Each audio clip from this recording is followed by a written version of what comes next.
Yeah, now stand and cheer for your Talking Basketball podcast.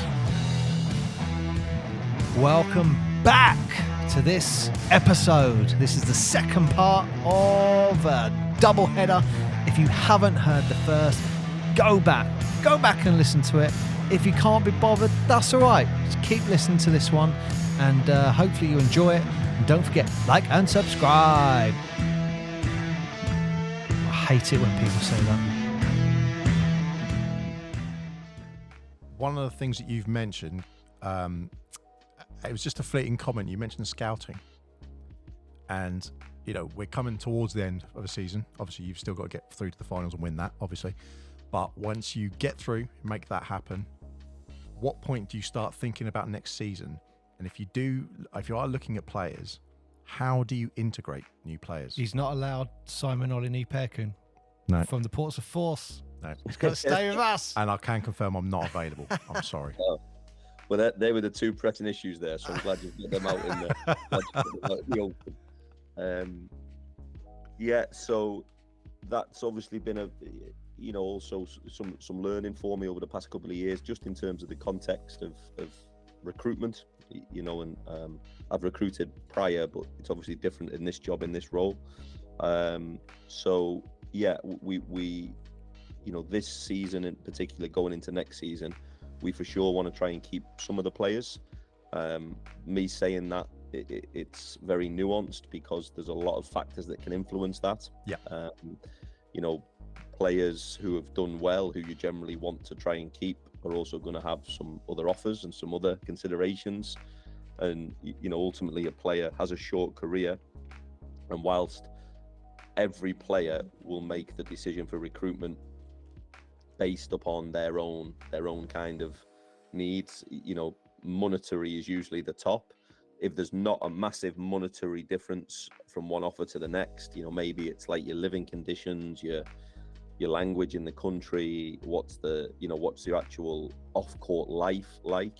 And I'd like to think here, that the players get a really good situation in a really good, I always describe Newcastle as a small, big city. It's a big city in terms of the UK, but it's small. You can get around. People are friendly. It's very, it's a working class city and so on. So, the people generally like the time here. The living situation's good. The travel situation's good. So yeah, for me, we've had some conversations already, not a lot. But I think what we're trying to do is get to the end of the season and then really try and get it sorted as early as we can for the players that we want to retain. But it's also a juggling act, in terms of when in the summer you do your work, because if you try and get done really early, your budget doesn't go as far because it's more expensive at the start of the summer. The longer the summer goes on, your budget will stretch a little bit further because players are getting more, agents are getting more concerned that their player doesn't have a job. So sometimes the price will go down a little bit, which is an interesting psychological consideration as well. So it really is a balancing act in terms of how that's managed. But yeah, for me with this year specifically, I'm going to try and, as soon as the season's finished, let the dust settle for a few days, try and have some conversations, hopefully in person, with players who are here that would be really interested in trying to keep. And I think that's important. You want to try and keep continuity. When our club was dominant for so long, the league was obviously different. There was 3 imports in the league. We had 3 dual citizen players, usually on the roster, and Charles Smith, Fab Flanoy, Drew Lasker. The 3 of them are starters and elite players in their own right. But we were able to retain, and keep guys because the club always pays on time. It's a really good living situation. All of the things that players. So we want to try and keep some consistency and keep some continuity whilst trying to look at what, some of the areas that we think we could have been better at this year. So yeah, that process is it's in the back of my mind, but it's not at the forefront at the minute, just with, scouting for London and preparation for that game. But yeah, that process will start again, pretty much immediately after the season's finished. Do you look at other teams? Do you look for players at other teams as well? Yeah, of course you would. Yeah, for sure. And obviously this year, from last year was a tough learning curve for me, and openly we didn't get recruitment right, and then we got into a bit of a spiral, and we were trying to get out of that recruitment, and that's not me being disrespectful to players. That's me saying, the combination of different players, and because it was essentially a new group other than Darius, we had to try and find. Whereas then going from last year to this year, we wanted to go with the majority of proven guys, so we at least knew, guys who so that was our. And next year again, like I say, we'll try and keep a combination of some. We've looked around the league, and then we look at other leagues that are tried and tested as such for coming towards us. So the like Pro A Germany is a really good league, for players, and that's generally been a good league where if you've done certain things in that league, it generally translates some other leagues across Europe as well. So it's funny you say that, because I saw something about 6 months ago about where they changed some certain things. The BBL this season looked more appealing to certain international players, and obviously there's salary caps and various other bits to it. But because of that, they were looking at it. And one of the things that kept propping up across some of the, I won't say the ramblings on the interweb, is the UK market going to be one of those landing places where a player will show how good they are, and then someone else in Europe's going to go, "You're good, I'm going to have you. We're in Spain or Turkey or Greece. We've got a deeper pocket." Yeah. And you're not having the multi-year contracts necessarily for every case. Yeah. The challenge certainly for a coach is, how have I got this person? And we've seen players like Quade Green came in for Caledonia, didn't he? Yeah. Completely energized the team. Yeah. When they'd lost a few big men and were struggling, bang, suddenly brought someone in, it just changed the face. And that point is really relevant, and it's something that myself and I know other coaches in the league will actually use that to try and recruit the player, because we've definitely got more respect. And I say we, it's my second season, but the league and we as a whole over the recent 5-6 years has definitely got more respect from European counterparts. So there's a coach of a high level team in Europe. I won't kind of divulge the coach, but their team competes in the Basketball Champions League and or the FIBA Europe Cup, whether they qualify. And he's like, I watch your game. I thought about this player. Because he's like, we haven't played against them in EMBL this year. That they're in a different European competition. And I spoke with him a few times. We spoke about a couple of players, and he's like, he knew our league. He knew the situation. He knew the player, because he's like, your league is perfect for me in this league, in this situation, because we can pay significantly more. And I actually think the level of your league, and then you look at some players. Coach Ben Thomas at Cheshire has always done a good job with recruitment, and you look at Parker Jackson Cartwright, if I've said it the right way round, and his journey where he's went. You look at this last year, Coach Andreas, he did a great job in signing VJ King last year, and Coach Gareth at Caledonia, they signed AJ Durham. So AJ Durham and VJ King went to Hamburg and played in the Euro Cup this year. So there's been Gino Crandell, obviously Coach Rob at Leicester, also does a good job, but Gino Crandell. So our league to Germany, there's like 4 or 5 players now who've actually made that jump. So more German teams then will probably respect certain players from our league. So a little thing, I think the fact how we've done as well as we did in Europe, how Bristol have done as well as they done, how Caledonia and I think that helps, because I know Paul spoke to it when he had to chat with you, but some of the wins that we got, we had no right in getting from a budgetary standpoint, but I guess it's So I guess, like, let's say for me now, if I want to keep some of those players, going to be maybe they get some offers because they've shown in that European market that they can do it. So it's all a juggling act for sure. But I'm really happy and proud that yes, it's tough because you want to keep players for sure and you want to build continuity. But it's also where, if I can say, look, Ricky McGill, okay, he's been in the league before, but he's come to us this year. He's now the European North Basketball League MVP. And wherever Ricky ends up, whether he stay, whether he go, wherever Ricky ends up in the future, it's definitely something that I can say to other players. Look, look at what's happened this year, and that's the exposure that he's got based on, all of these factors. We have those dilemmas, don't you? Where you have, do you want to be the player on a team getting minutes, or do you want to be on the number one team, but you're not necessarily getting the minutes? If you're like, and then you look at different leagues and then and across those boards, and you see at the NBA with the G League, and then people go into that, for example, then suddenly they get swallowed up by another country. They go to Turkey, and all sorts of those things open up just because they would rather be on the court showing, hey, I'm actually a capable player, and getting those minutes in there. And we've touched on it throughout this conversation, so I just want to ask the question. The actual financial situation as far as the league and the cap on finances, we've definitely seen what's happened with London, the depth of a squad that they've got at the moment. Like, as far as the league, what are your thoughts about that, about the salary cap? Yeah, so in terms of the London's roster, essentially, and what they've... Well, I mean, their expenditure is a lot higher than everyone else's in the league. Yeah.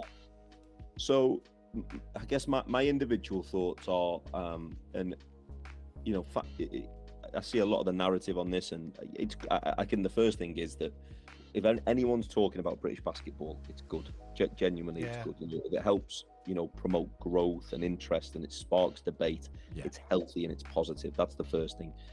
I think, London as a major player and a major city in Europe, being able, in the Euro League, targeting London as a destination for the future is good.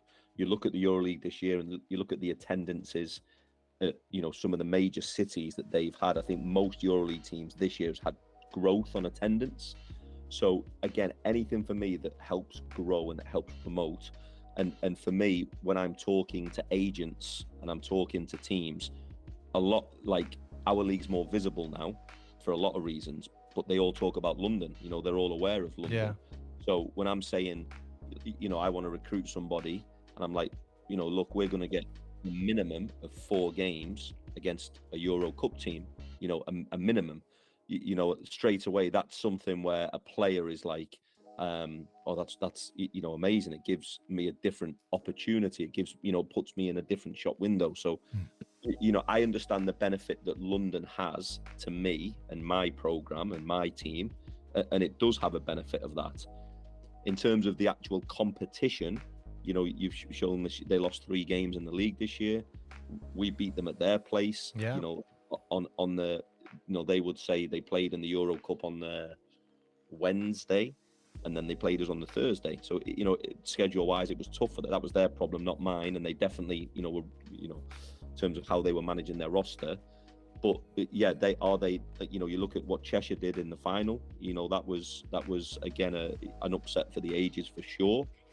So I think in those, situations, it's good. And because everyone brings their A game against them, is it unfair? For me, I would say if London are London and that's the money and the resource that they've got, how can the rest of us try and increase what we're not going to be London, because Paul is an exceptional business person among many, and understands the sustainability of our club. He always talks about us being a self-sustained club.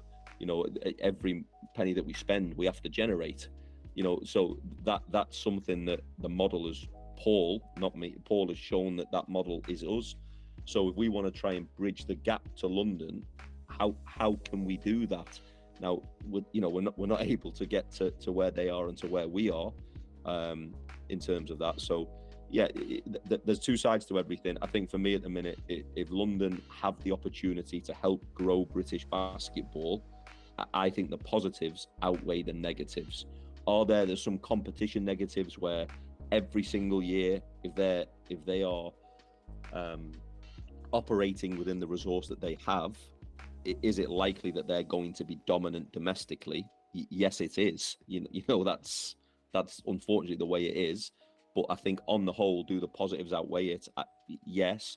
But I would say my focus and my concern is what we do as a club. You know, we do so many things well as a club, but, you know, Paul would share in it. We always want to improve. We always want to look at, you know, our on-court, our off-court, our roster. So I would say, you know, what can we do to focus on us and how we can change, how we can develop. I love that. Yeah, I love that. Yeah. And I think it was Elton John who said, it doesn't matter what they write about me, if it's good or bad, as long as they spell my name right. I like that one. Well, they don't usually spell my name. Yeah. And we've used that quite a lot, like especially with, you know, building this show, which is like, as long as we're talking about, and we've probably gone the opposite because there's so much dominance and focus with London. We've probably done the opposite and talked less about them and talked about the other clubs in a lot more detail than them. It will because of the nature of it. They become like an anti-hero in a sense, and it's not. And, you know, we actually feel bad, and sometimes we go, there's some great performances and some people putting some really good stuff. When you see a roster and you go, it's just infinitely stacked, and there's that, you think it's very difficult to warrant things being competitive. So when you see games that are competitive, it's like, great, that is amazing. And then you see games where, you know, we just watched, what was it? It was Sheffield and Leicester. Yeah. And that game, it's like, that's passion. And you go, anyone who doesn't watch basketball, watch those games. Yeah. Well, and you see how people are getting so intensely involved in the games. You go, watch those games. Because most people feel like Sheffield and Leicester, I don't have anything connection to them at all. You should have heard that game in Leicester. That was kicking off. Yeah, exactly. It was absolute kicking off. But that's what I mean. There's no connection whatsoever. And even if someone who doesn't follow basketball, they would they'd get drawn in by it. For sure. And that for me is everything, right? And again, it's like, I said this off camera and off, but I'll say it again. Somebody asked me about London the other day, and I said, at times this year when they've been playing in the Euro Cup, and maybe I'm doing a little bit of work, I put them on and I watch them, and I want them to do well. I can say that. I have no problem in saying that they're flying the flag for the British League. I keep saying it. I've now had the chance to look at, I mean, I know them anyway, but some of the British players that wouldn't have come home if it wasn't for London, Gabe, Luke, Tariq, Kareem, Mo, Josh Sharma, all of those at some point have been, you know, GB national players. I hope I haven't missed anyone out. But, you know, like, so they add positives to us, and because they put a talented roster together, I know if I was them, I would probably, well, we've still got to play together. We've still got to sacrifice. We've still got to do, don't get me wrong, they are in a different stratosphere in terms of, like, you know, the resource that they have compared to the rest, and how that, you know, how that resource is used. But yeah, I mean, like, do I talk about that when I'm recruiting? Look, we're playing against London, and this is what we're going to do, and this is how, and you're going to, you know, okay, I need you to be engaged over the course of the season, because the level of every team in our league this year, in particular, the level has got better again. So again, that's me. Like, London should help us raise the level, as should. I mean, I'll say it this year. We compete against them, and you know, I don't think there's any love lost between us and Cheshire. But I respect them. You know, I can say that because they've put in terms of what they've done this year, they've recruited a different way, and they've played a different style, and they've shown that it's been effective. So, you know, for them, like, fair play to them. That's their problem. You know, their concern, not mine. So yeah, I think for me, it's I understand, you know, why fans and I do understand that, you know, can talk about what they have in their dominance. I understand that, and I hear it. I think for me, I say, take a step back. It adds a lot to the league. It adds a lot to our game, and then the rest of it, I worry about my team and my program and what we can do from there. Yeah, and I love that you said that, because what we've always said off air is we talk about London and home attendance, like you got 6,000. It's like, imagine how it would if all the teams in the BBL had those attendances, or over 3,000, 4,000 attendances. That would be great. Love and that. then we've always used the word expansion, like to bring in more teams as well. That would be absolutely double the league, great. get 20 teams in there, and then do some Again, sort of north and south divide rather than east and west like they have in the States. You've got to There's go back 20 to what teams Paul done. Blake said. It has to be financially stable to. Oh, you got to have a sustainable each club. system where Yeah. everything is like you want to spend a penny, you got to make a penny, and probably a penny and a half with tax and all that. But I got to ask you, and I'll be completely open with you. I have so much admiration for you as head coach of Great Britain, because representing something of like your country, I mean, it don't get better than that, does it? No. And again, somebody had asked me a while back about, the difference between club and country, and I genuinely, mean this. Like I'm coaching I'm not from Newcastle, but I've lived here, 20 years, and my life's here, and I'm coaching my hometown club.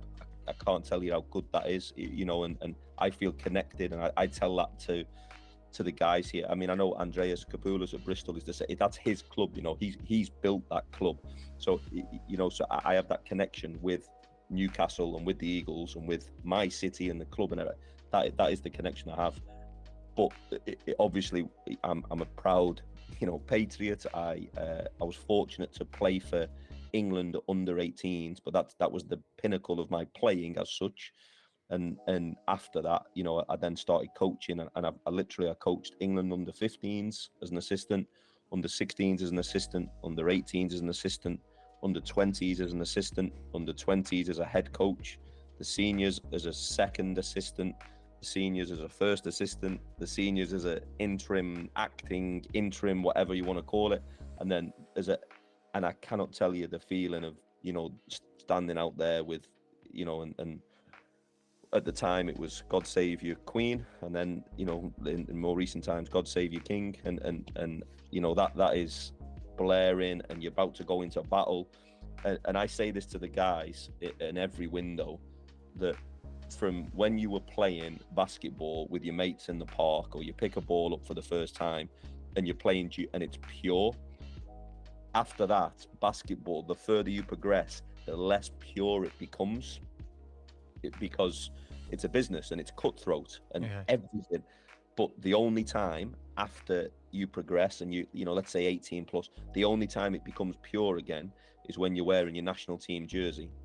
That is the only time that it's pure, because you are representing and committing to something completely that is bigger than yourself. Now, I want players to do well, and I want players to get some individual success and individual accolades, but it is the simple, most pure form of sport that anybody can experience. And like I said before, I know what I do well and I know what I can improve upon, but I do think I am a good gatekeeper, as it were, as to what the national team represents and what it means, and I guess the standards that I believe in and what it takes to play for the national team.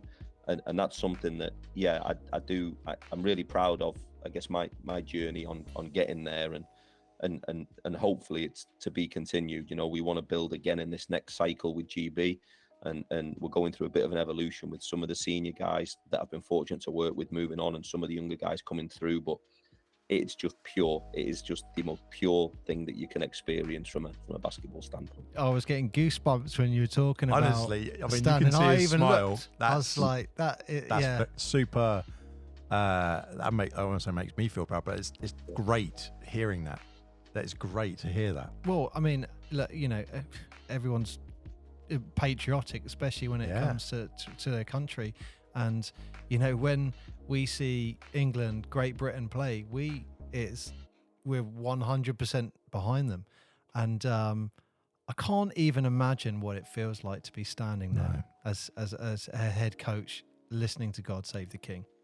Can't imagine that. You know what? The only way that could be better, Mark, is if you're standing in Newcastle or Eagles arena about to play a game. That's the only way that could get better, I guess. Yeah, let me tell you a couple of. So, my first window as acting head coach, where I wasn't, I literally was informed probably 8-9 days prior to the window. Can you do this? And I was like, at that point, you probably have a moment of self-doubt. And I spoke to a couple of the senior players, and they just said, I said this before, I don't think it was oh yeah, we want you, I think it was we know you, we'll help you through it, as opposed to a different voice coming in, because I'd been around. So I think it was more so, maybe the lesser of two evils with me doing it. So yeah, we played out in Montenegro in our first game. And yeah, I've actually got the canvas of that one up on my wall over there. We actually lost that game, and that was my first game in charge. A guy called Mansour Ahmed, who's just a legend, British basketball photographer, had sent me through the canvas by the time I'd got back, saying like, enjoy the moments. Just dead kind of and dead gracious. Oh, that's good. But we lost out there. It was tough. I thought I coached okay. Different things, pace of the game, trying to get all that stuff. And we had a tough travel journey back to Newcastle.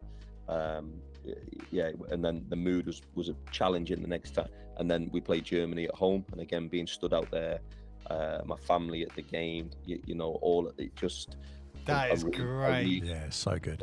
And yeah, the way in which we won the game, we were down and we were battling, and then we just came out and we played with some grit, and we made some plays. But that spell for me, where we then go to the next window, and we get whacked by France in the first game, and I mean whacked, 20 points. And then the second, a few of the players had kind of, don't worry, we got this, we're good. We then play Montenegro in the second game, and we had to beat them by, I want to say, more than 7 or more than 8 from memory. And we beat them by like 12, 13. And then the last window was when we played Germany, and it was the Luke Nelson buzzer beater. And then we had to wait for some results that night. They went in our favour, so we'd qualified anyway. And then we go and beat France by 20 in the last game. And so like that spell for me was just magic, magic. It really was. And then we had some other. We beat Greece at home. That one was super special. So it wasn't anything super sinister, but we're in camp that week, and my son, he wasn't well. He was in hospital on a drip. So I actually missed our game day shoot around that day, because my son had been taken into hospital, so I went up to see him, and I wasn't sure about getting to I wanted to be at the game for sure, that was everything, but obviously, family and all that type of stuff. So I went to see him in the hospital, and he was okay. And then I'd actually managed to make my way over to the venue. My fiance actually took me over to the venue afterwards. Got in there, was flustered, literally got in there like, what's going on? I'm a bit emotional, and I'm like, and two of the players who remain nameless, they knew that my son wasn't doing too well. He's fine now, it wasn't anything severe and sinister. Good. But he was, and they just tapped me and were like, look, we've got this, don't worry. And when you talk about those moments about it's people, right? Like, it's people. And then we came out and we were down 15 at the half, 13 at the half to Greece, who we hadn't beaten since 1984. And then we come out in the second half and just play out of our skin, and we beat Greece. So yeah, some of those moments with the national team, I've been really fortunate, and we're now at, we're obviously 1-1 in this current campaign, and we want to build again, and we want to get back to the next Eurobasket. So yeah, already looking forward to how we build the program, how we move forward, and hopefully we qualify again. What's your benchmark of success outside of win and loss? With any team, or with the national team? With the national team. Yeah, so for me, winning and loss, we have to acknowledge that, right? Like, we have to, and so that ultimately is everything. Outside of that, I've got slides here. I want to leave the program in a better place than when I found it. That's something that I want to do. I have an expression like, don't cheat the bloodline. Understand those who've come before you, and understand those who'll be here after you. I want to, I want to help inspire the next generation. I want us to be gatekeepers of what the national team means and what it represents. And for me, that's playing with a level of pride, playing with a level of toughness, playing with a level of togetherness, that is, that's magnified times, times whatever. So yeah, for me, it's about leaving the program in a better place, inspiring the next generation. And I've said this already to the current I guess management in GB. They've been really, they're trying to move the program forward, and they're doing the right things in terms of what the program needs. I'm obviously fortunate where Dan Clark is now my boss as such, as the general manager. I've got a lady called Fiona Pimblett who's been super pragmatic in what she's done. Chris Grant as the chair, he's knocking down doors for us. Kieran Achara, another former player. So I feel like we've got the right people in place to help move the program forward. I keep saying to them, I want to get it to a point, and I want to step away, not because of I don't love it, but I've done it for 6 years is a long time with the national team. In a coaching, a lot of coaches don't, spend that amount of time in those positions. So I want to help get it to a place where it's in a good position, and then I'll be sat in the stands, maybe with a beer, and be the biggest fan that I can. So you can enjoy it then. Yeah, for sure. Yeah, for sure. Because I guess there's an element to coaching as well, which I think all coaches have experienced, which is the level. You touched on it a bit, is the level of stress. Because from a coaching perspective, you're focused about the game. You're dealing with individual players. You're dealing with their families. You're dealing with the pressure from chairman, from all of this. That comes on one person. It feels that way. Whether that's the reality or not, I can tell you it feels that way, and I mentioned it a few times.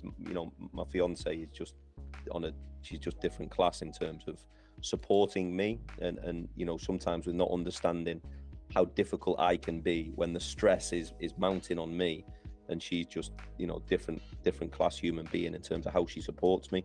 But she knows the build up to the windows, I do get a little bit probably hypersensitive, but and I think that's just I like to say I'm aware of it, but sometimes I think it rears its head. But that's nothing other than I want, as a coach, like I love what I do, I'm proud of what I do, but I want to serve like genuinely, and I want to do the best that I can possibly do in everything. And for me, that's how the window's planned to, what times are we eating? What times are we doing video? What times are we stretching? Have we got enough, like I'm not saying this all falls on me, but like, is the environment perfect? What time do we get on the floor? Is it set up how I would want it to be set up? Practice. Okay, you've got 3 days of practice, and the guys are traveling from all over Europe and their bodies are struggling. You can't cover what you need to cover into it. So what's most important? Can I get the tone right, the messaging right, the rotations, the lineups, the scouting? Can we get all of that done and build it? Can we get these guys to understand that, not to believe, but actually for them to, because believe it, but can they buy in that we can go and beat Greece, that we can go and, because I know we can. I know the journey that these British players have had, and I think that helps me in this role because I can connect to them that way. And I definitely think that I've helped instill a level of togetherness, and I think that I've helped instill a level of fight in the national team. I definitely I'd say that I'm proud of those things, but we're not done. We're not done. We want to go and I had to reapply for my for the head coaching position when it was determined that Nate wasn't going to continue. And I had to ask myself if I had that energy, and because I had to ask the club, Paul, if I had that support to do that. And again, as you can imagine, you've met Paul. He was beyond supportive in allowing me to apply.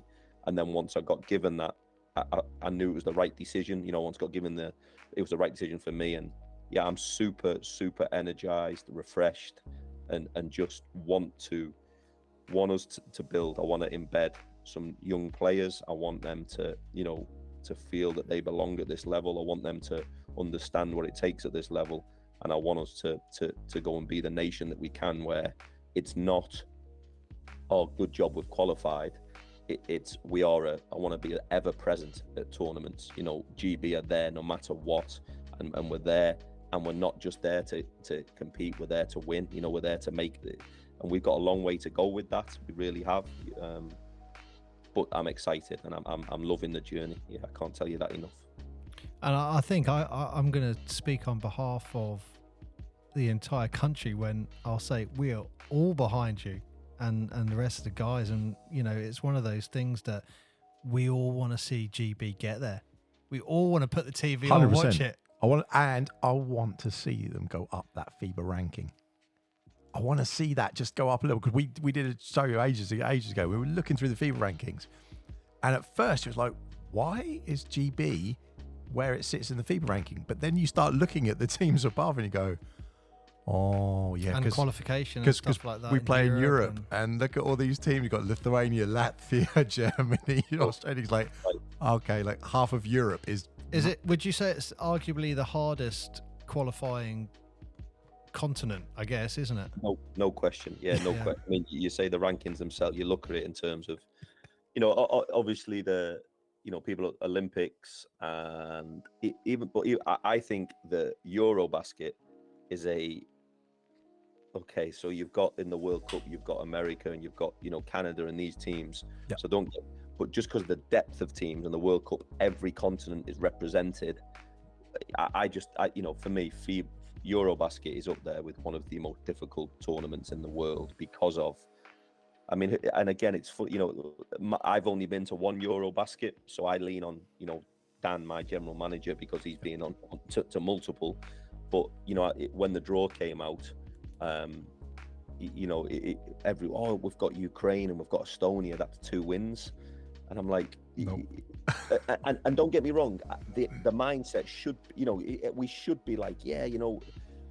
But you look at it, you know, Ukraine had Alex Len, who played in the NBA. You know, they have guys who are playing around, you know, the ACB, Estonia, ACB guy, EuroLeague guy. You know, don't get me wrong, like, I know who we have as well. You know, we've got Gabe Olaseni, we've got Tariq Phillip, we've got Luke Nelson, we've got Quinn Ellis, we've got Miles Hessen, and everyone else, anyone who I haven't mentioned. I know who we've got, and I know what our team is and what our group is, and I know what we can do. A lot of it for us is having the infrastructure around our program to make sure that we're getting the right time in preparation, you know, getting the right staffing. You know, I feel like, you know, the coaching staff that we have in place now, and the performance staff, I've already mentioned Adam Sewell, but you know, I feel like we've got the right staff in place for the program, and that is so important, particularly when it's like you talk about these, you know, 1% gains and these marginal gains, and how they all kind of add up. I feel like we're going in the right direction. We need to now do a job on the floor. You know, our next competitive window is November, where we play Greece home and away. You know, that's going to be an experience. Yeah. Getting to coach against Spanoulis, you know, that's something.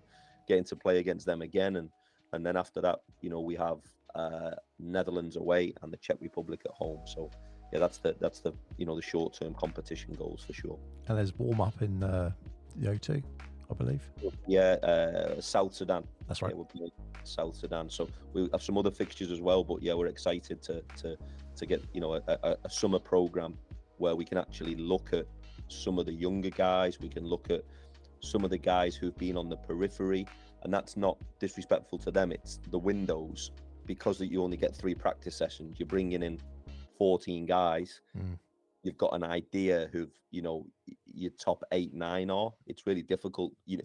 Whereas prior, when it was all in the summer, you bring in 20 guys and you'd let them compete every day. And okay, you know, this is now our top 14, top 12. You know what I mean? It kind of play itself out, but the windows don't allow for that opportunity. So it's, yeah, excited to try and build something there for sure. Mark, I've got to ask, I'm just putting myself in your position. I would be asking the GB kit man, make an extra kit with my number on it. I'm just gonna, so I can wear one. Yeah, well, first, I've joked on occasion badly, about maybe like, we're in a situation, the first player coaching. No, not at all. Absolutely not at all. Just I no think one. that's every fan's dream, isn't it? If I was coach or the owner, sub myself in to the just old up Mark by, Cuban special. up by 20. I think they even made a rule in the They NBA did, because yeah. they were worried Mark Cuban was going to sub himself in. I tell you what, my GB jersey is after we beat after we beat Germany at home. Dan Clark gave me his jersey as amazing. like, hey, thanks for your, that was the first win, and I've actually give it to Paul because that was our first GB game. So I'm waiting on it to be framed and to be put up in the arena. So that's kind of my GB jersey. That's very cool. That is cool. very, very cool. I mean, you sound very optimistic, and that's really that is Mark through and through. Yeah, like, 100%. If just you listen every question, it's like, this is how I'm going to process it, and this is the positive spin I'm going to look at on how it affects me. And you've that duality of you have your team and you have the national team, and you've just flipped between all of those, and it's that same mentality of there's an optimism and this is what we're going to do, these is the process, these are the steps. Is there, obviously that everyone has challenges, everyone has things that go up and down and so forth, but what do you foresee going forward as not the biggest hurdles that you personally have going in terms of coaching? I think there's things this year that I set out to do better than I did last year, and I've achieved some of them. I haven't achieved all of them. So I think for me it's I put a lot of pressure on myself to try and develop massively, and I want to do that at a rate sometimes quicker than I actually do it. And I think it's understanding there's a process with that. And I'm not very good in understanding that process. I need to get better in my life at getting some balance, because I don't do that, and that's something that I'm aware of. Coaches are performers. I don't want to say we're athletes, but we not like put on a performance, but we have to be understood as performers. I believe in our own right. The physical and the mental toll on coaches is more than what probably most understand. And I'm not saying this, but my only experience with this is my dad's a military man. He recently retired, had an amazing career in the military, so proud of him. And he always talks about, he's done a lot of tours, but he's done 2 significant tours over his career. And he talks about like decompression from the tours and what it takes like to decompress back into civilian life.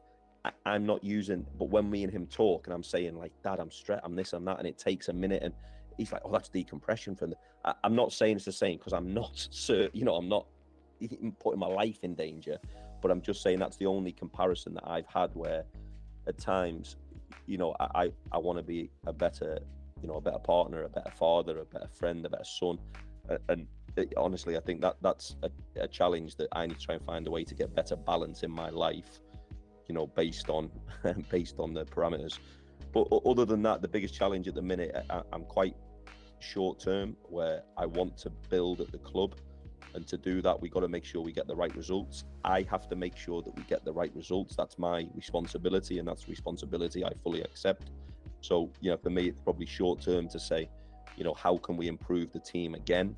What are the areas that we can build upon again? What are the things that I've learned this year that I will not accept next year, and go from there. But yeah, I'm not pleased with this year in terms of like, what's happened, but I would say it's been a year of progress. Is probably the word I'd use. You had to summarize the season. I'd say it's progress, and I want more progress, moving forward from the club, and with the national team. I think I've alluded to they're the biggest challenges that we have. Sometimes it's around the program and the holistic, but we've got good people in place now who are driving the program in the right direction. So for me, it's just building upon that and trying to make sure that we achieve our aims.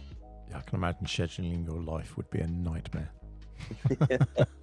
to say, yeah, you know, and like I know that this goes out as audio, so but you two gentlemen have got the pleasure of looking at me on camera, so I know you're surprised that I turned 40 this year. I know that's surprising you massively, but you know, scheduling that again, you know, my fiance trying to schedule things around. Yeah, she's like, well, what date can we do this? And what date, you know? So yeah, I have a very, very understanding partner for sure, understanding family, and yeah. I keep saying it. I know at some point I'll look back at this part of my life and say, what a ride it was, you know, what a ride it was. But yeah, definitely busy. I'd like to think that Mark's fiance says to him, we're going to go on holiday this year, and he goes, yeah, you got 3 days. Yeah, you got 3 this day, days this in day. July. They're not together, and you've got to get me back that evening for a game. I'm telling you, you got big games coming up. You got big game coming up. What do you do to prep them? Yeah, so we I can give you the insight to this week. So we obviously, you know, we were in the gym the start of the week. You know, we did a lot of physical, like, recovery type work. We watched a lot of film from our previous game, things that we did well, things that we can improve upon. You know, we did that, and then we got on the floor. We do a lot of build-up work. So we spoke about that development side before. So even if we're doing some breakdown, some 2 versus 0, some 3 versus 0, we're doing it within mind as to how London are going to guard. So we're just trying to plant the seed with, you know, light ideas at the start of the week, but more so about us. As the weeks build up, we then start putting in our defensive ideas about how to guard their actions, their concepts. We start filtering that in, not for the full session, but we do a phase of the practice where they have, you know, some of their ideas. We've done film again this morning. I believe in doing, like, you know, really snappy, short and sharp film. Don't get me wrong, sometimes we've done, you know, some longer film sessions when we've needed to, but so we've done that this morning. We've had a great practice session today. Really proud, and you know, with how we brought those things to life today. Tomorrow's the day before the game, so tomorrow is a chance to, what I like to say, do a little bit of primer work, where you try and get the intensity high but the duration low, just to try and get them physically switched on, mentally switched on, and then then you bring the intensity down to a lot of, you know, lower intensity work, but more psychological. This is what we're going to do, and this is how you retain it. And then Friday, again, we'll be in the gym. Last little bit of film, last little bit of ideas, reinforce key messages, and then we throw the ball up Friday night. Lights are on. That's it. Can't wait. It's gonna be it's just gonna be going out hard. Both teams, I can just see it already. Just both going out, wanting to take that first game. I mean, look, all I'll say is, look what Cheshire did in the BBL trophy. Like Quincy Rideau absolutely just gave it to him. Defensive. I loved his attitude in that. And look what the result was. Yeah. I mean, like I'd said before, I think, and that's, you're competing against these teams, right? And obviously you see them a lot throughout the course of the season. And, you know, like most teams, I don't think there's any love lost, you know, with Cheshire and I. But, you know, I take a step back and I respect what they've done, you know. And you know, that game was huge. You know, credit where credit's due. You know, they did a really positive job. You know, I think Aaron Rye's been a really good pickup. And the, like I say, the roster construction, I said it, you know, I think on a BBL interview, their roster construction's been positive. So yeah, fair play to them. But again, you know, I understand the message. You know, London can show that on any day, you know, that anybody can get anybody in any day, right? Yeah. Like, that's the thing.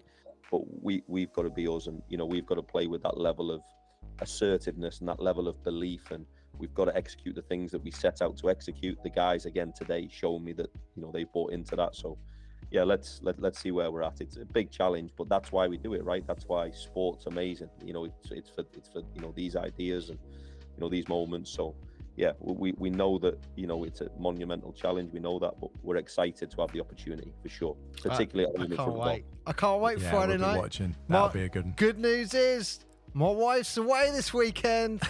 So Friday night, TV, let's go. There you go. There you go. Yeah, make sure to not let her hear this episode, because if she hears that, she'll go mental. Hey, I'm watching a basketball game. I don't need to worry about it. She's not.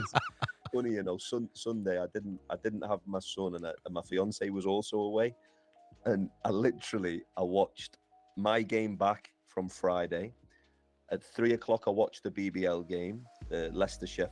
At 4:30, I had Liverpool Spurs on. At 6:00, I had the women's game, our Eagles women's game on, and then I had the NBA game on because it was Cleveland. I just had the best day of watching sport. I was like, I haven't had a day like that all year. I'm like, for 9 months, I literally I watched back-to-back sport. It was a good day. I'll say, with the exception of Orlando losing to Cleveland, they choked up by. I mean, I watched that game as well. They were up by 18 at one point. I think they ended the half up by 10, lost by 12. Yeah. I mean, Donovan Mitchell's class, there's no question of that. And the Magic are going to be a team. I'm already hoping that they don't. Defensively. Wow. Great, wasn't it? Yeah, but they're looking off season already. They're talking about Klay Thompson maybe going to Orlando. And I'm like, just don't leave him alone. Well, as a Magic fan, I watched that and it was like, when they're up by 18, it was like, got him. Like, you're going up against, what are they, the third, fourth best defensive team? Yeah. It's like, got him up by 18. And I was talking to my brother, I was on the phone to him, he phoned me up and was like, game over. And I was like, and I don't know why I said it. I went, Andrew, third quarter, they'll be tied. And if Cleveland go in front, game over, they'll win by 14 if they go in front. And then they went in front and he phoned me again. He's like, what? I was like, I think it was 14. It was 12. Maybe unpopular, but I was rooting for Cleveland because Nate Reinking, who is obviously BBL legend, played for Sheffield, played out in Belgium, was an assistant coach with the national team from 2013 to 2017. He was the head coach at Canton Charge, which is the Cleveland's G League team. Is actually on the bench with Cleveland. I think it's his second or his third year, and obviously was the head coach of the national team. Nate's just an awesome guy. So I was rooting for Cleveland for sure. So, yeah. Do you have any aspirations to move over to the NBA at any point? My aspirations are honestly and I'm not being coy, I am so singly focused on making the club a success here, and making the team a success, should I say, because the club is a success. My aspirations are, I promise you, I'm not being coy, I'm not saying, I just want to make Newcastle a success. That is my single focus, and it's my drive. It's my drive every day. So yeah, we've had over the 2 years I've been here so far, we've had some tough days for sure. We've had some difficult days. I'd like to think that you can't avoid them in this sport, in this business. You can't avoid them, but I'd like to think I've experienced enough of those now where I don't want to experience too many more of them. So I am solely focused on short term making Newcastle team a success. Excited to be back in Europe with the club next year. Excited to see how we finish this season, and how we my and hopefully retain some of our group. We want to do that. I feel like we've built some positive habits this year. So yeah, that's my sole focus at the minute is the club, nothing else. So that'll be ENBL next year. Yeah, back in the ENBL. Yeah. There was some great games going on. That amazing. For us it was, we got to give the guys at the ENBL a massive shout out because it's an expansion league. It's not a FIBA league. We play FIBA rules, but it's not a FIBA endorsed league as such. So FIBA have got the Champions League and the FIBA Europe Cup. Obviously, there's a Euro League who've got the Euro League and the Euro Cup, and then the ENBL. So the guys who've expanded it, clubs like ourselves, they are, it gives us the opportunity to play in Europe, and the teams that we've played against, Liege, Gora from Poland, Voluntari from Romania. Some of the budgetary differences, that's massive, but even just the structural differences of the club. So it's such an incredible experience for us.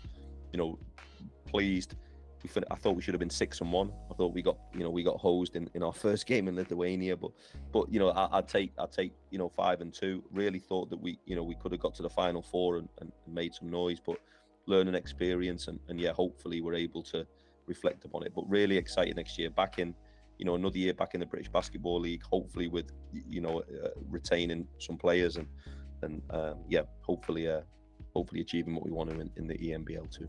Well, next season, the Talking Basketball podcast is going on tour. Yeah. We hope. We're coming up.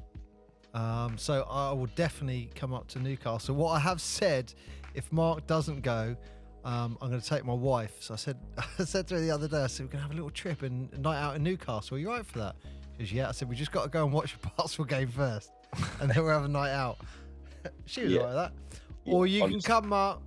Or I can come. So, yeah, it's your wife first or me. I'm the substitute. I'm the substitute. He's got a busier schedule than I have. Well, yeah, that's true. But, I mean, that Paul said, if we go up there and see him, he's going to pop us in one of those lovely suites and we can eat loads of food and stuff. It's really kind of you, Paul. Yeah, we'll do that. So we'll hold you to that. Honestly, yeah, you'd be more than welcome to be our guests and come and experience a game night firsthand for sure. Honestly, I mean, again, I am biased, but yeah, really, really good experience. We get the balance right of the corporate feel, but we also get the balance of it being personable and accessible and like person friendly, family friendly, and so I love it. I kind of the Friday night game nights are everything. Absolutely love it. And I think that's what's great about the BBL is that atmosphere, the family atmosphere, and all of that. I spoke to a few people who went to the NBA game in Paris, and they said it was like a corporate event and atmosphere was dead. And you're like, Paris, like, it's a good basketball city. Like, there's a lot of ballers who would love to be there. No, it was just a lot of suits and a lot of people shaking hands, and you go, man, that's not what it's about. It's about an atmosphere, and it's about a whole thing, families, everyone there, loads of noise, everyone cheering. That's what it's about. It's like a mini Coliseum, isn't it? That's what. Well, the plan is that we're going to go to every home arena in the BBL next season. That'd be cool. That's the plan. Great. Yeah, great. And now we said it, and we got to do it. And we can wear like the least appropriate jersey to each one as well, just to see what the maximum hatred we could get. So, hey, we should get a Talking Basketball podcast basketball jersey. Yeah, I already showed you the design for one. Retro you were like, 70s. Maybe. Right, come on, anyway, ask your questions. We've got questions now. These are the most important questions of all, Mark. Okay. We tell everyone, if you can pick one person, you inbound that ball, whatever the shot is, it's the clutch shot, it's the game winner. You can pick any player, basketball ever. Who would you pick?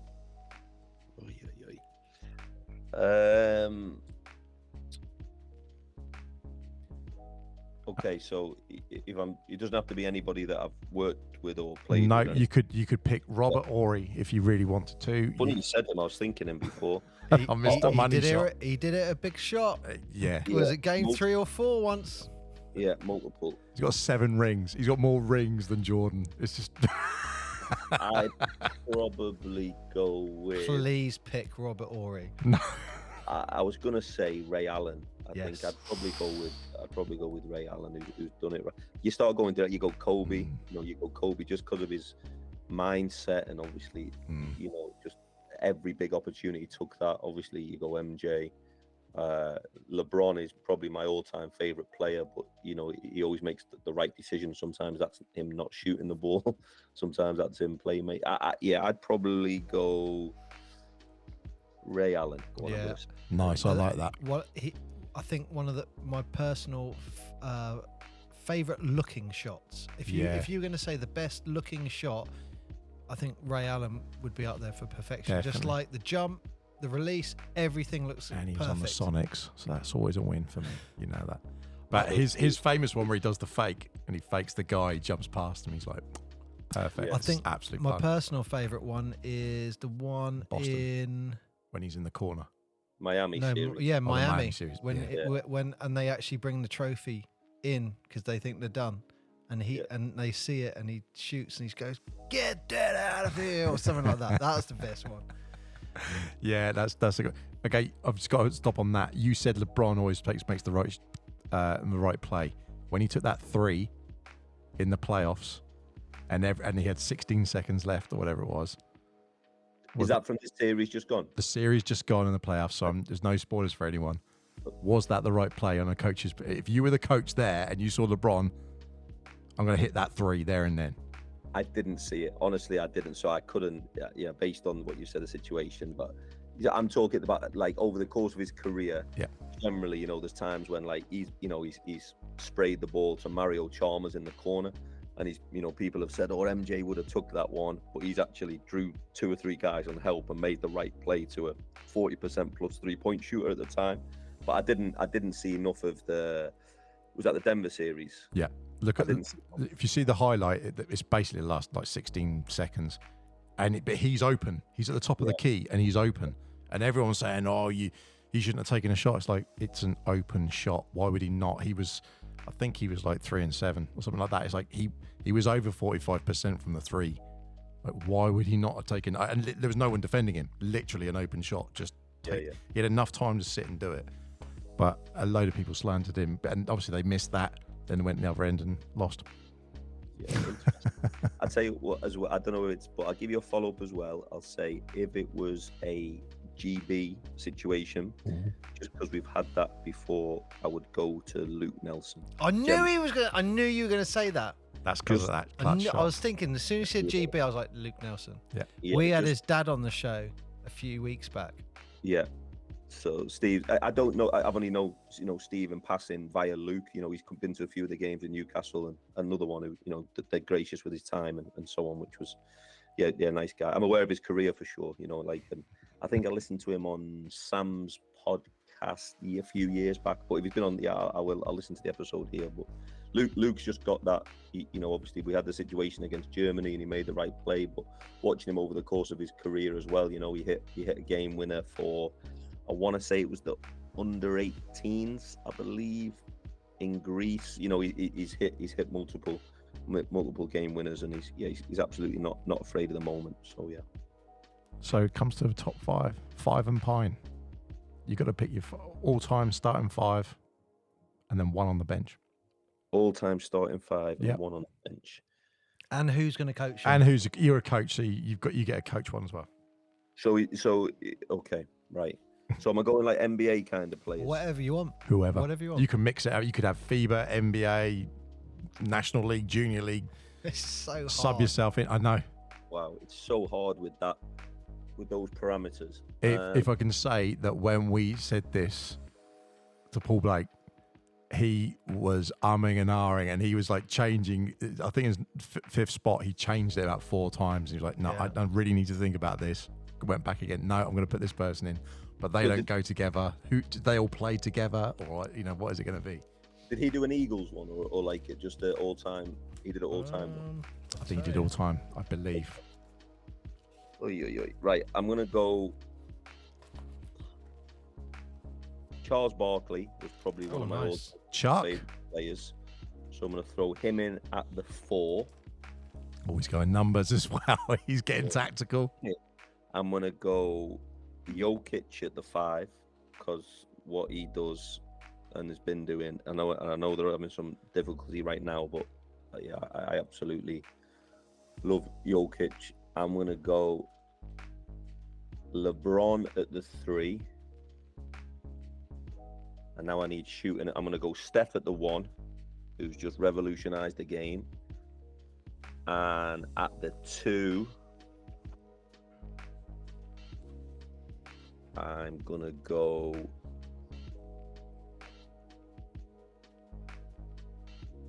testing me now. Yeah, the 2, I'm gonna go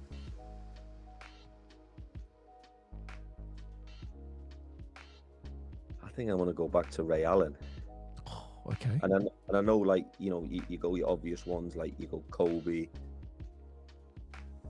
you go Wade, but I just want some shooting, and I need someone who's just going to space. So I'm going to go Ray Allen. Who's on the bench then? Who are you putting on the bench? 6 on the bench. I'm going to go. I'm going to go. Yeah, I'm gonna go Dirk Nowitzki on the bench. Oh, nice. Ooh, Oh, Mavericks. look at his little Yeah. face getting all Yeah. happy. You said a Dallas player. I can play him at the 4. I can play him at the 5. I can put LeBron as the point. So I'm going, and again, more shooting. So I'm going to go Dirk Nowitzki. Who's coaching them up? Who's coaching them? So I'm big. I have a lot of people that I really like, really respect. Obviously, I'm gonna go Eric Spoelstra. Oh, Ooh. I was supposed to say Popovich. Popovich was obviously really enjoyed him for years. There's a lot of European coaches, but I'm gonna go Spoelstra. I think he does a job of maximising what he has every year, no matter what. And I like the culture that they have there. And yeah, I'm gonna go Spoelstra. can I add another question to that? Who is the coach that you most admire? Oi. See, I have been asked this before, and it makes me reflect so much, because again, there's probably a lot of coaches that have had a profound impact on me personally. I can't sit here and say Fab Flanoy has not, he's been massive for me, and so when I was coaching Northumbria for 8-9 years, I assisted Fab for 1 year. He had another assistant, but I was kind of around just observing when I was probably 23, 24. Wow, what experience that was. Yeah, just amazing. Like literally, and again, Fab being Fab, the more that you're there and the more you're present, it'll give you a little bit more here and there. Yeah. But I would train 6 to 8 p.m. or 8 to 10 p.m. and they would be the opposite slot. He'd be there an hour for my session, and he'd just be on so much, like on point on the temperature with everything, and find a way to give you some just 2 or 3 gems every day that were like, I remember asking him a question once, and I'm there with him 2 hours later still talking about the same question, the same like when he comes back now, last year we went out for coffee. We're there for 2-3 hours later, and he's anyone who meets Fab will understand what I'm talking about, but he's probably the one who's probably without me realizing at the time that I've tried to take a lot from. There's only one Fab. Nobody will ever, there's only one Fab, and I think again that's what I said about going back to being authentic. I'm really comfortable with who I am as a coach, but I definitely have always appreciated what he's done. I had 2 coaches growing up that were huge. A coach called Jimmy McGinn from Ellesmere Port. Yeah, he was my first main coach who taught me hard work and discipline, and Bob Martin, who just legend of the game, was at East Durham with me, and I would run through a brick wall for him, and again he showed me how to, when I thought I was working hard, how I could work harder and how I could push through it. And those they were huge for me. They're probably the ones that have had the most direct impact on me as a as a coach. Coaches that I most admire, probably going to do something that's unpopular and talk about football, but I can't. I'm a diehard Liverpool fan, and I worship Jurgen Klopp. Honestly, man, I just and I like connecting with coaches from other sports, and I do a lot of that, particularly in the off season. Been up to the football club, been up to the rugby club. I go to a lot of networking events in Newcastle where you're sharing different ideas. I've got friends in other sports, so I like that. Kind of refreshes me a lot. So I like that. But from a basketball standpoint, I think I'm looking in front of me, and I've got about 4 Phil Jackson books that I've read, front to back a few times as well. So yeah. I don't know. I've probably waffled on that one. Yeah, there you go. Yeah. But yeah, that's probably my answer on those. I think I would say, just talking about what you said about Fab giving you time, like time is the most important thing you can give anyone. Yeah. I think you personally would be, I don't think I'm wrong saying this, have done that for other people. Yeah, for sure. I love, without a doubt, it's one of my favorite things in the world is, and my belief is we always give, advice based on our own experiences. I always say that and say, look, might not be right, but if you've got a question, I can relate to when I did this and I did that and this was the outcome. I would do it differently this time. But I absolutely, it's again, you talk about those moments that I've had in my current job. I've been fortunate to do, some talks to local businesses and sponsors that we have. And, I did a talk last year to, it was about 80 Newcastle United Football Foundation coaches. And on the back of that, some really positive feedback on how it's maybe challenged some of their thought process. They're the things that I really enjoy that. I just giving back, because I've had, so many coaches who've done that for me. So I've been really fortunate with that. Passing the torch keeps coming up, doesn't it? And that's what it's all about, Mark. It is. What a show. What an amazing show. Mark, thank you so much for joining us. For gracing your bringing your presence onto the show. We're honoured to have you. Absolute pleasure to have you. And all eyes on Friday. Yeah, good luck on Friday. All eyes on Friday. I can't wait. Thank you very much. Yeah, I really appreciate it. But no, honestly, thanks for having me, Jen. To really, like I say, when you made contact, I listened to Paul's episode, which was good, and I will work my way through the rest, particularly after May the 19th, when hopefully we're still playing and it's the off season. I got a bit more time. But yeah, thanks for having me. Really, really appreciate it. And like I say, I love anyone who's talking about basketball, British basketball, and yeah. So thanks for having me. Really appreciate it. Yeah, no problem at all. That's why we named the show Talking Basketball. We just love it. Wow. Thank you so much. It's been an absolute honour. And good luck for Friday. We'll be rooting for you most definitely. And I'm sure it's going to be a great game. But if you want to hear more interviews like the one we've just done with Mark, go back and check out our back catalogue. We've got quite a few out now, about 105, 106, and they're coming out weekly. So stay tuned for that. I have been Mark. I have been Paul, and we have had Marc Steutel, head coach of the Newcastle Eagles and the Great Britain national team.